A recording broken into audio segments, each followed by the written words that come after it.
Hey guys, welcome back to the Pastor to Pastor podcast. We are here for another episode, actually doing a follow-up to our previous episode on the podcast. Before we get into all of that, I want to welcome my dad. You guys know him as Dan Livingston, right here. Hello. welcome back. And we've had a great feedback about the conversation that you had with Mom, I call her Mom, with Kathy, and then Robert and Vicky Pooley, and just this fantastic conversation about pastors' wives. Yeah. And one of the quotes, so I help create some of the content after the blog, and the one that I posted recently, the two that we've posted recently as of this podcast is being recorded, was if 42% of pastors want to quit, how many more what pastors' wives are ready to quit? Right. And then the second one we put up is the statistic that 50% of pastoral marriages end in divorce. Yeah. And just those two posts alone, we've gotten so many messages and so much feedback on. And so we wanted to come back and just have a conversation a little bit from the pastor's point of view. So we got to hear from two pastors' wives that have been in the ministry for a long time. And I know we have some statistics. We can talk through some of that. So we've talked about their point of view. We kind of wanted to bring our point of view as pastors on pastors' wives, and maybe we'll be a little vulnerable and honest ourselves and talk through some of that. But all that to say is it's amazing. And it's mind-boggling to think about, when we talk about pastoral health, to think about the spouse in that situation. Yeah, the term I used often in it is there's a silent cry and nobody's listening. Wow. And that's the pastor's wife, because who does she cry to? Mm-hmm. Because even, when attacks or struggles come on the ministry and her husband's the leader of that, or there's negative things been said, she's at home smiling to try to create a positive environment when he gets home. She's comforting him so that he don't hurt any more than he has to. And yet she's carrying the same thing he's carrying. And, as pastors, we at least in most cases have a buddy we can call and get a cup of coffee with, get on the phone, call a friend. And who does she have? Right. And so years and years, it really came out of your mom, my wife, Kathy, going to one of the pastor's wives retreats that we host at Church Creek. And it was in January, and I dropped her off. And it's in the blog, when I dropped her off, I told her, I said, now, when I pick you up 3 days from now, I will never, ever ask you what was talked about. Mm-hmm. If you need to throw me under the bus and back up over me 3 times, I hope you don't. But if you need to, do what you need to do to get what you need to get, And when she got back into the car, it was like solemn. Your mom, she's joyful. Minister of fun. Yeah, she's going to laugh and party and have fun no matter what that's going on around her. She was very solemn. And I was like, man, I'm in trouble, She really unloaded on. Yeah, everybody knows everything. And she just looked at me in this face and she said, Dan, I've never seen women hurting so bad. Wow. With stuff that they had held, the betrayal, the hurt, the wounds, the deep wounds that for the first time in 20, 30, 40 years of ministry, they had a safe place to let it out.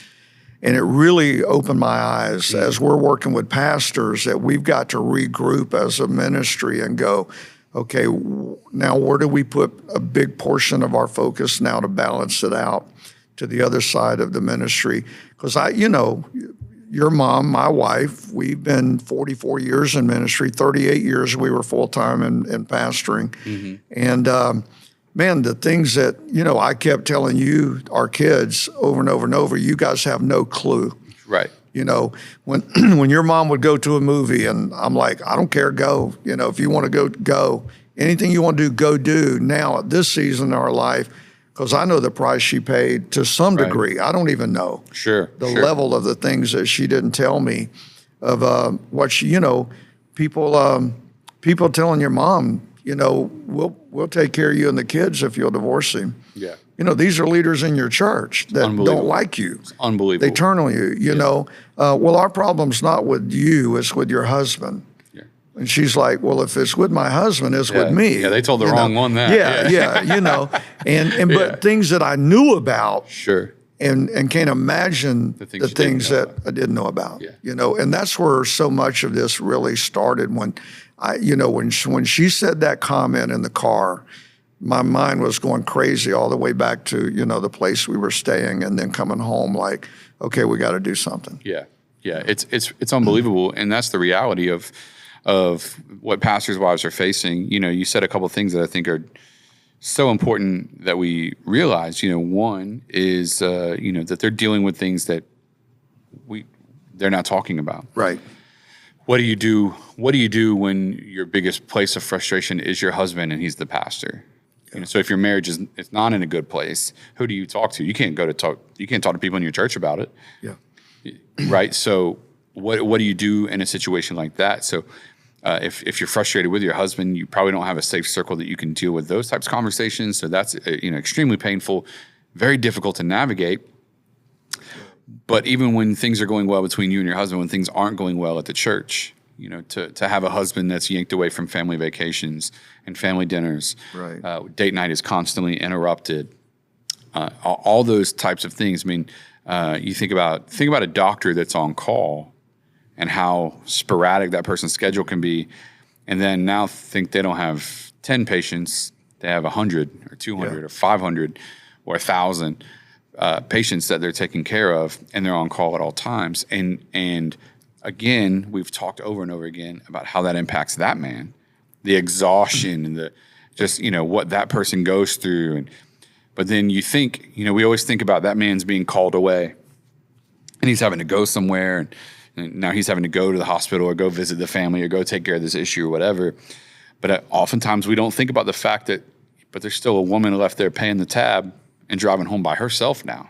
Right. There's still now going home by herself, walking into a quiet house or a kid-filled house, either one of those, without her husband, because now her husband is somewhere else. And the thing is, I think we can oftentimes forget that his activity blinds him, and he's called to it. So the activity is kind of the thing that keeps him going. Meanwhile, you have someone that's sitting very dormant, quiet places or still places or chaotic places, but their other half isn't there. And you just think about that, like it's harder to to focus on and think about on behalf of pastors' wives. So as hard as it is for the pastor, you think about the other side of that for a pastor's wife. It's very, very difficult. Right. And again, who do they go to? That's it. And by the way, we just talked about normal situations just now. Yeah. I mean, frustrated with a husband, that's a normal thing. A pastor being called away from a family dinner or vacation, that's a relatively normal thing. Those things happen. There's nothing you can do about it. Then you add to that church boards that are acting like demons and backbiting and all some of the stories we hear where it's like I mean, the pastor's wife is going through hell. Yeah. And no wonder things are so difficult. Well, there's such a false, in many cases, not all, because in many, like especially in our mega churches today, and because things have changed in the culture of leadership, that where a lot of wives are co-pastors now in different, positions in the church. But, there's a majority of the pastors' wives are not on staff, doing any as far as staff work. And there's a false expectation that is placed upon many of our pastors' wives that we hired you when we hired him, And I made that clear in any place that we worked, that you're not hiring my wife, you're hiring me. That's correct. She may not be here every Sunday. She may not be here on Wednesday. She may not be at this. She may not be at that. She's not our nursery worker. She's not, that she's my wife and the mother of my children. Right. And then if she wants to participate in something else, she can, but there's no obligation. But there's so many wives that, whether it's a board or a church and in general, they think she's a magician that can become a singer overnight, and she's phenomenal with children. Administratively gifted. Yeah, she just, phones. if we don't have anybody, the pastor's wife will take care of it, you know. And now she's trying to, be that wife at a home whose husband may be there, may not be there. Fix dinner. I can't tell you the number of times, and it's a failure on my end. That your mom, my wife, had a meal fixed and a plan for us to all sit around the kitchen table, and I'm going out the door to a hospital or to a family in crisis, and and never said a word about it. She just knew that, okay, that's part of the job. It's part of it. And, you know, and so I think there's this big false expectation. You know, it was weird because one of the statistics that we said, or that we shared, you know, in this is that, you know, 84% of pastors' wives feel totally unqualified and discouraged in their role. That it just, again, expresses that we're putting them in a position that they're not gifted or called to be. And then we're expecting excellence out of that. And so on top of her being a wife and a mother, now we're overwhelming her with a false expectation, saying we want this from you, and she's not gifted to give it. Exactly. And even in some of those areas, I mean, you know, sometimes the pastor's wife, and I know Ashley, my wife, you know, some of the ways in which she's felt the most inferior is people expecting her to be a theologian. Yeah. You should know everything about the Bible because your husband preaches on Sunday. She's like, I can't. You're going to be disappointed, you know, if that's what your expectations are. Yeah. They're expected to be theologians. They're expected to be counselors. Right. So they're expected to be able to handle everyone else's problems. And by the way, they're not allowed to mess up. Yeah. Your husband's the pastor. You're not allowed to give bad advice or give advice I just don't like. You have to be a theologian. You can't, you know, you have to know everything about the Bible. It's like, none of these things are what my wife signed up for, you know? Yeah. And God forbid you like to watch a scary movie or something. Oh, dear heavens. Dear heavens. That eliminated Ashley right there. Oh, my you gosh. know, Yeah, she's gone. And let me tell you, man, everything she touches is done with excellence. Yeah, no. I mean, everything. It's just amazing to watch her because she don't want to be on stage. She don't want to be up front. I mean, she will nail you if you tell her she's going to be on the stage. Yeah. And I yet, get her to preach one Sunday a year with me during our relationship series. She'll appear for an Easter deal Easter that we egg hunt do, or or our Easter egg hunt program, or trunk or treat, or anything that she's got her hands on. Man, thousands of people come to every one of the events, and it's run like clockwork, man. Yeah. She's just so gifted, and now she's overseeing our children's ministry, and that's flourishing. Anything she touches flourishes, and yet she had all these areas that a pastor's wife could be so pressured to excel in, and we chose to say, you know what, we just want you to be you. Yeah. And I tell her that all the time. All the time. You know, Ashley, just be you because you excel in you. Yeah. Well, and that's what, I mean, she you know, she looks at Cindy Thomas, who's married to Scott Thomas, one of our board members, Free Life Chapel in Lakeland, Florida. And Cindy's phenomenal. Yeah. Great communicator. She's trained in it. She's good at it. She doesn't care to do it, but she's good at it. You know, she doesn't want to do it. Yeah, she's a little beast in the pulpit, she's man. Great. Yeah, I wouldn't even want to be Pastor Scott. Know that she's out there. I'm like, right. That's great as he is. That's crazy. Sorry, Pastor Scott, but we'll just say, you know. But no, she's great. You think, you know, you think about Wilkerson. My mind just went totally blank. Dawn Cherie Wilkerson, Rich Wilkerson's wife, incredible communicator. You think about the Christine Caines and some of these others that are female communicators. And as you look at them, they're really, really good. But these pastors' wives who are great communicators, and a pastor's wife, my wife in particular, Ashley, one of the things that she fell prey to early in ministry was not only did she feel like a failure because she wasn't that, she was assuming that everyone else wanted her to be that. Right. And the reality was we actually did not most people in our church did not have that expectation of her. Yeah. But she knew what she wasn't. Yeah. And then rather than celebrating who she was and learning to just embrace her gifts and hear our voice of affirmation, or at least my voice of affirmation, she really struggled for years. Now, part of that has to do with issues from long before where we are now, not between us necessarily, but just in life. And sometimes you have a hard time understanding your own identity in the beginning of marriage and ministry. But as she stepped into it, she has found the freedom to be exactly who God called her to be and operate in the giftings that God has called her to operate in. The thing is, I never had an expectation of her to be anything other than who she was. And like you said, I did the same thing for Ashley that you did for Mom. I never let anyone else do it either. Right. I remember when we moved into the building we're in now, a lady came up to my wife and said, "What are you going to do in the women's bathroom?" and Ashley said, "What are you talking about?" The lady was older, comes from the old school church world. And she said, "Well, the women's bathroom is a reflection of the pastor's wife." And I said, "What a crappy place to have a reflection." He said, "The women's bathroom is a reflection of the pastor's wife. So how you decorate it and what it looks like and the environment of it is a reflection of you." And my wife told me that. She told her that on a Sunday. I found the lady the next Sunday. And I said, "Just for the record, the only thing that's a reflection of my wife is my wife." Yeah. I said, don't put any of these crazy church shenanigan expectations on my wife. She is who she says she is. She is who I say she is. And no one else gets to create any false expectations of her, especially a bathroom. But it's like those are the crazy. I mean, Ashley could have never told me that. And she's walking around carrying some burden of the bath, but those are the that's it's funny, but it is. It's like it's crazy how people get thrown at, like, a pastor's kid can't mess up. Yeah. Well, every kid messes up. Yeah. So, but when the pastor's kid does it, the pastor was looked at differently, and the pastor's wife is looked at differently. It's just all these expectations again. But I think for pastors, it is creating that clarification. You don't get to have this expectation on my wife. You don't get to put this on.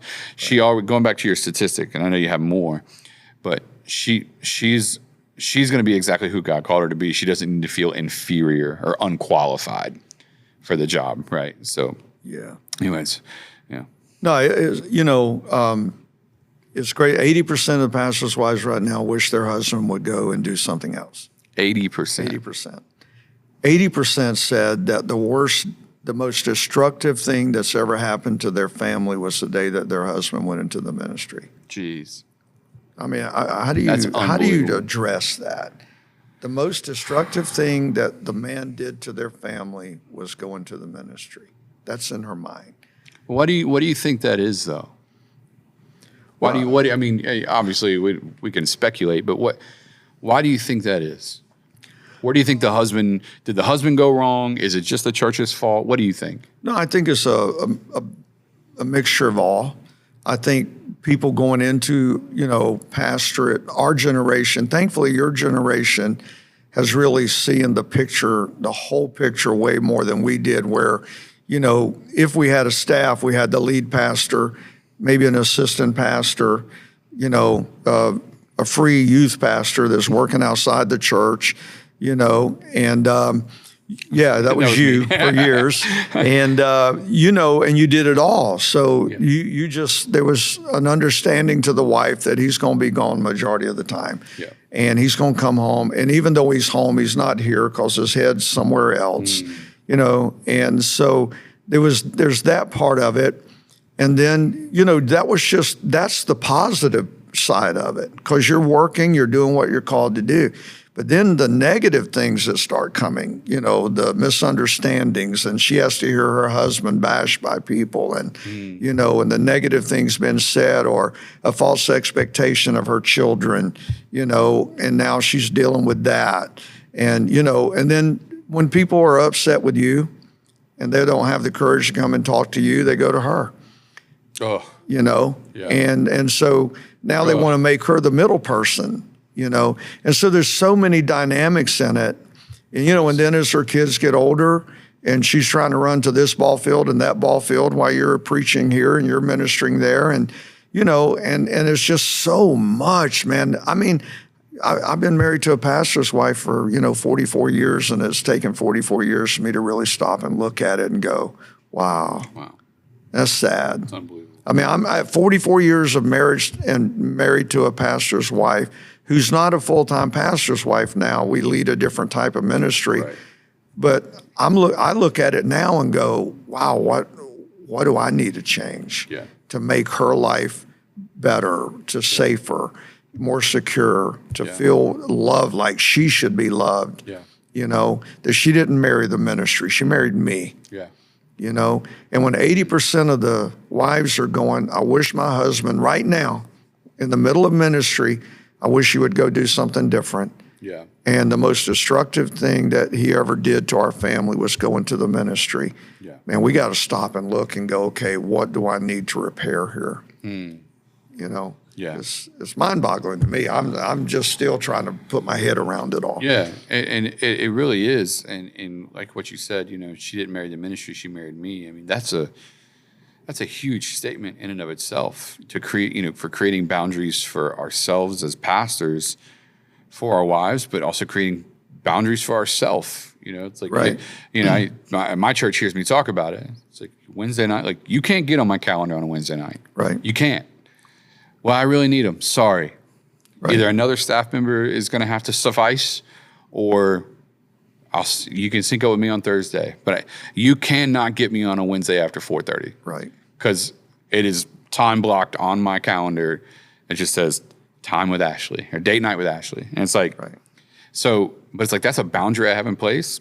I won't cross it. Yeah. And I can vouch for that because I forgot about it a few times. And I would call you on Wednesday night. And you want to go do this? And yeah, I'm like, nope. So, sorry, I got it. And now he don't answer my phone now on Wednesday night because he knows I know. And he shouldn't. He'll figure it out. Yeah, and he shouldn't answer it. You know, you shouldn't answer it.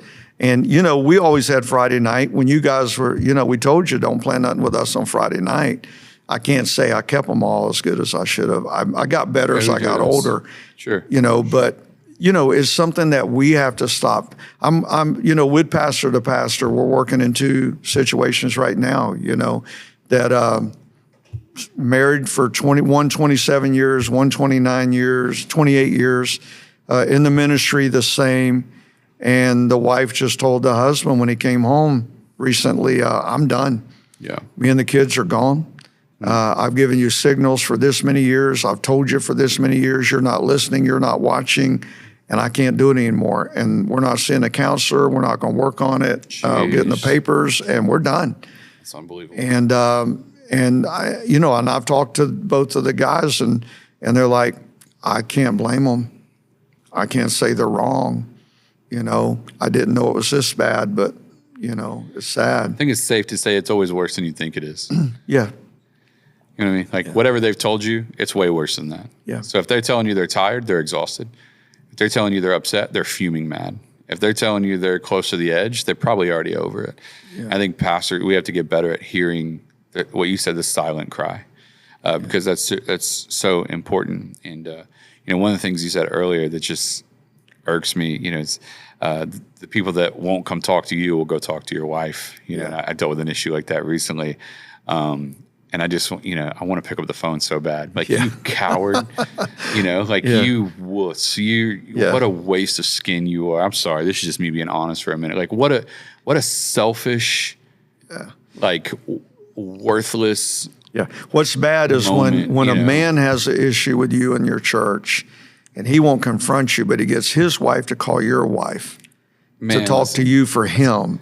And I'm like, are you serious? Pick up the phone, you coward. Yeah. No, don't pick it up right now. You got to give it a couple weeks because the response is not going to be good today if you call me. You know, leave my wife. I'm an Enneagram 8 over here. I mean, so it's you know sad, how I feel, but you know, when it sounds like we're being very ugly and hostile, but what we're saying is, guys, start protecting your wife and don't. We're having pastor conversation for pastors for just a minute. So if you're not a pastor, we're offending you. Bear with us. If you're a church member, don't think that we're. We don't hate you. We love you. We don't hate you. We love you. Sorry, I'll get off my soapbox now. But because what's happening is pastors' wives are suffering at the hands of what I would call delinquent congregants. Yeah.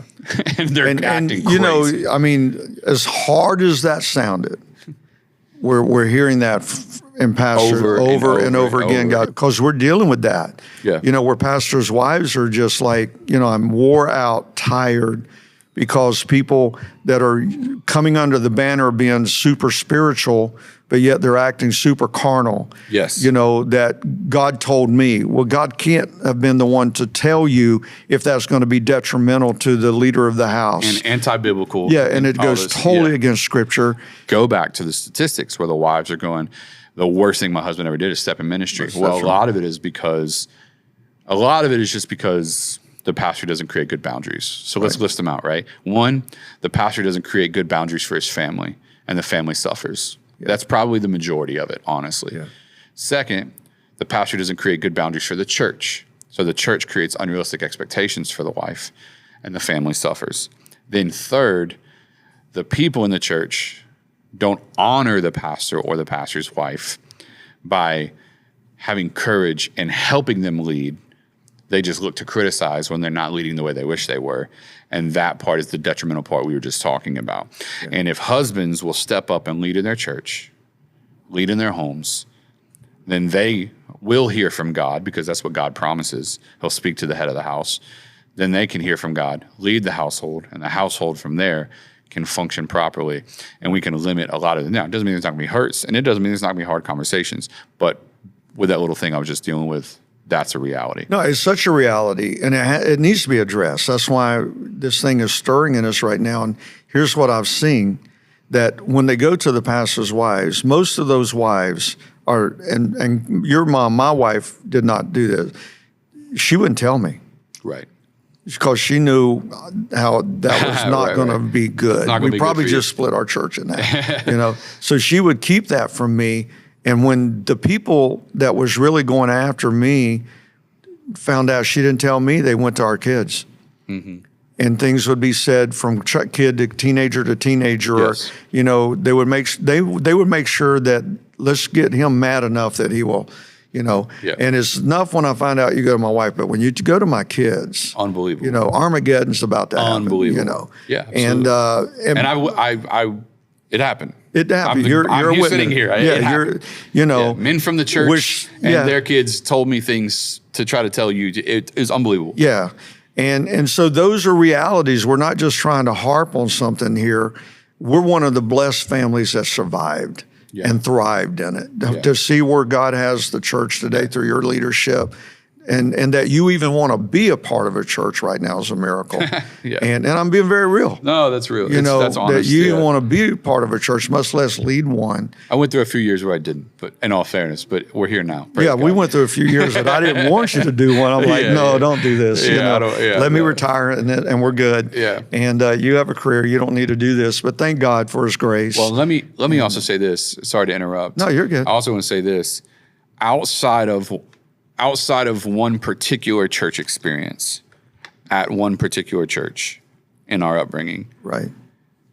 Most of the rest was great. Yeah, it hasn't all been like that. Just there was one particular church experience, toxic leadership, a deacon board.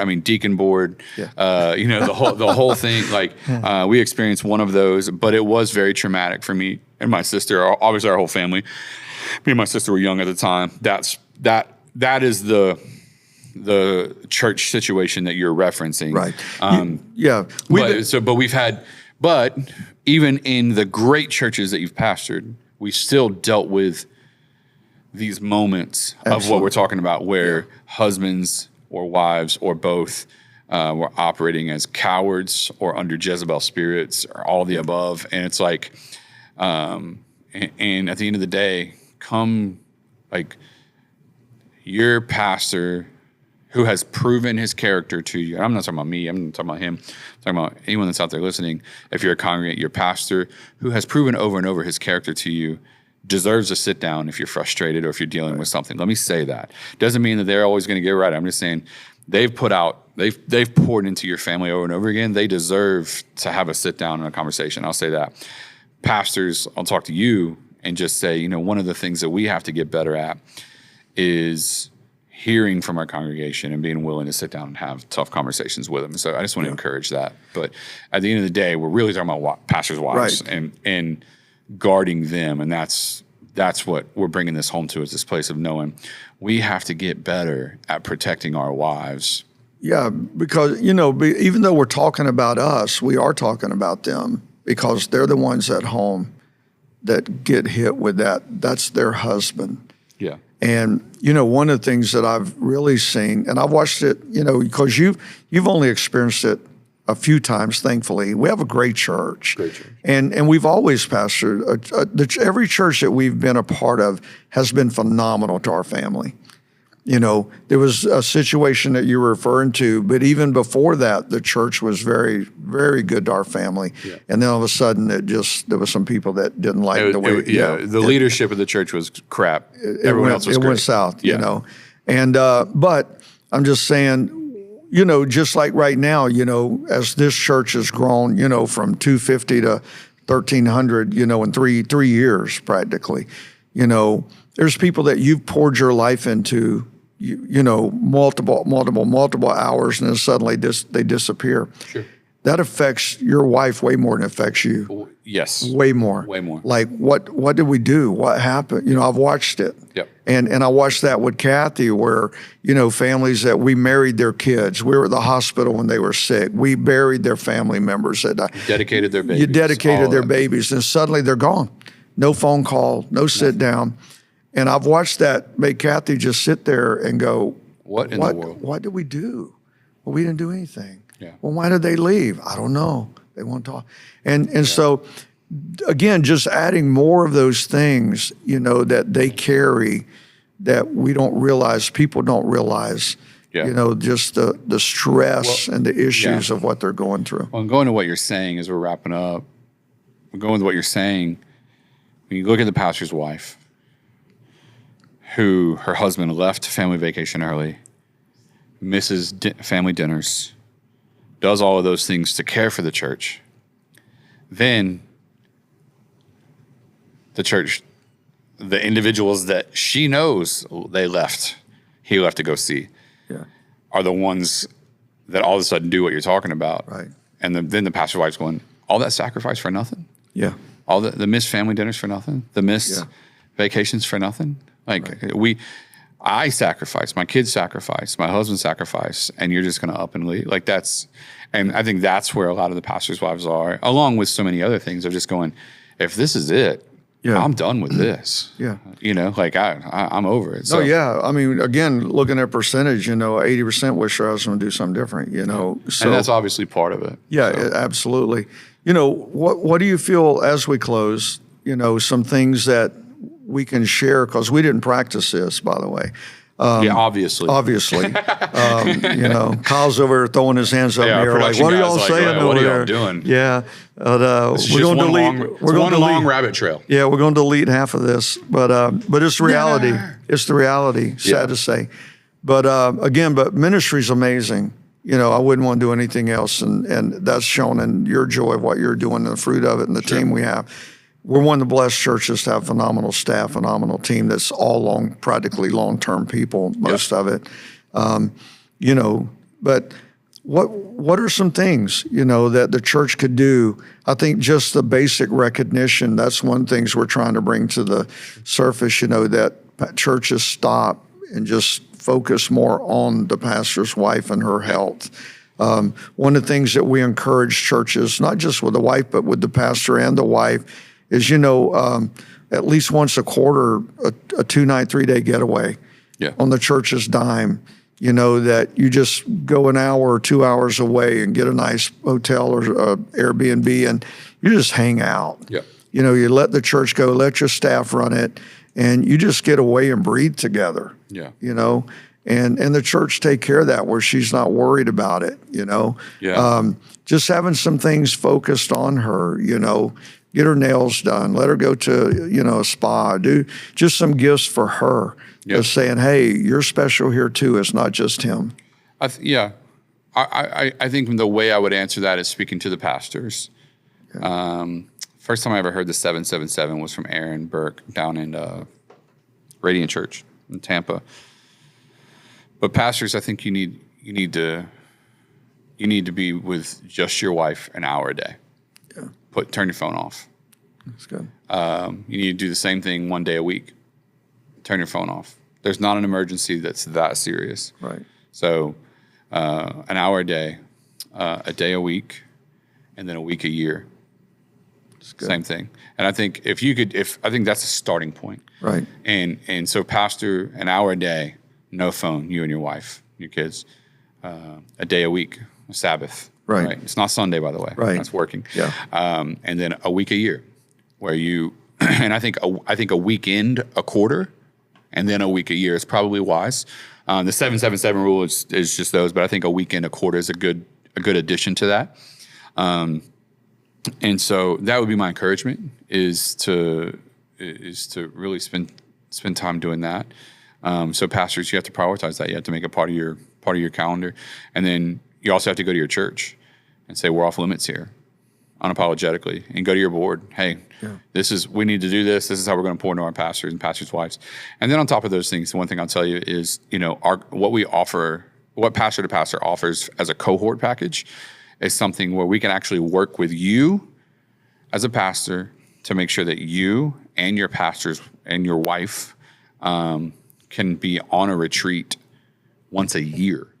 And in addition to that, have coaching available. And in addition to that, also you can also present to your church a way that as part of that cohort, you're actually funding other pastors and pastors' wives to be able to do the same thing. So now it's a missions project for your church. So the thing I'll tell you is reach out to pastor to pastor, reach out to us, let us help you because we know we can help get you where you need to be.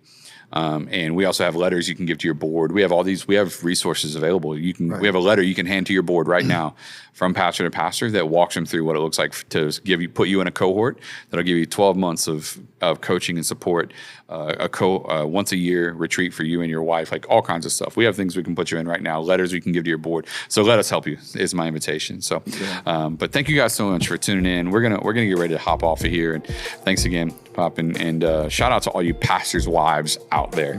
You guys are amazing people. We love you so much. I know I'm so proud of my wife. I'm proud of my mom. I know my dad's proud of my mom as well. And you guys, you're heard, you're seen. We love you.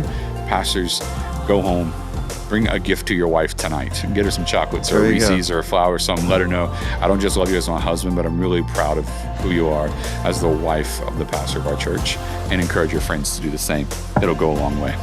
Check out the rest of our information, everything at pastor-to-pastor.life, and we'll talk to you guys soon on another episode of the Pastor to Pastor podcast.